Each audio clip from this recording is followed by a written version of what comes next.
Question ये है कि कोल्ड एंड फ्लू एंटीबायोटिक्स से ठीक होते हैं क्या। तो कोल्ड मतलब ज़ुकाम और फ्लू मतलब बुखार या बॉडी एक वाला वायरल। तो इन दोनों का कारण वायरस होता है, जैसे कि rhino virus, influenza virus, corona virus जो कॉमन कोल्ड वाले होते हैं। यानी ये वायरल इन्फेक्शन से, बैक्टीरियल नहीं है। तो एंटीबायोटिक्स कैसे काम करते हैं। एंटीबायोटिक्स जैसे कि एमोक्सिसिलिन, अजिथ्रोमाइसिन, डॉक्सीसाइक्लिन, ये सिर्फ बैक्टीरिया पर काम करते हैं, क्योंकि ये बैक्टीरिया के कुछ स्ट्रक्चर को टारगेट करते हैं, जैसे कि सेल वॉल बनने से रोकना, प्रोटीन सिंथेसिस ब्लॉक करना, डीएनए रेप्लिकेशन रोकना। लेकिन वायरस में ये स्ट्रक्चर होते ही नहीं है, इसलिए एंटीबायोटिक्स का उन पर कोई असर ही नहीं होता है। तो कोल्ड और फ्लू में आप अपने आप कैसे ठीक हो जाते हो, क्योंकि आपकी बॉडी का इम्यून सिस्टम खुद वायरस को पहचान कर न्यूट्रलाइज कर देता है। इसलिए वायरल इन्फेक्शन सेल्फ लिमिटिंग होते हैं, यानी कुछ दिनों में आप अपने आप ठीक हो जाते हो।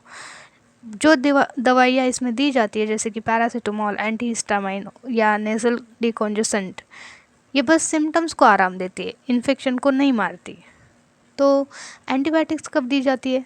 अगर वायरल इन्फेक्शन के साथ सेकेंडरी बैक्टीरियल इन्फेक्शन हो जाए, जैसे कि बैक्टीरियल साइनोसाइटिस, जो 10 दिन से ज़्यादा नेज़ल डिस्चार्ज होता है, उसको बोलते हैं।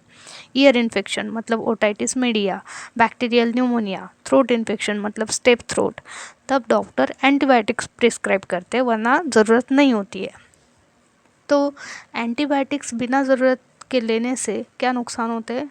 तो एक है एंटीबायोटिक रेजिस्टेंस, मतलब फ्यूचर में बैक्टीरिया एंटीबायोटिक से मरेंगे ही नहीं।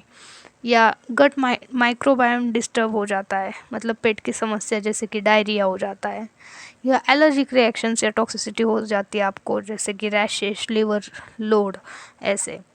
तो WHO और CDC, central for disease control, क्या रिकमेंड करता है कि एंटीबायोटिक्स वायरल इन्फेक्शन जैसे कोल्ड या फ्लू में काम नहीं करती और अननेसेसरी यूज़ से बैक्टीरिया रेजिस्टेंट बन जाते हैं।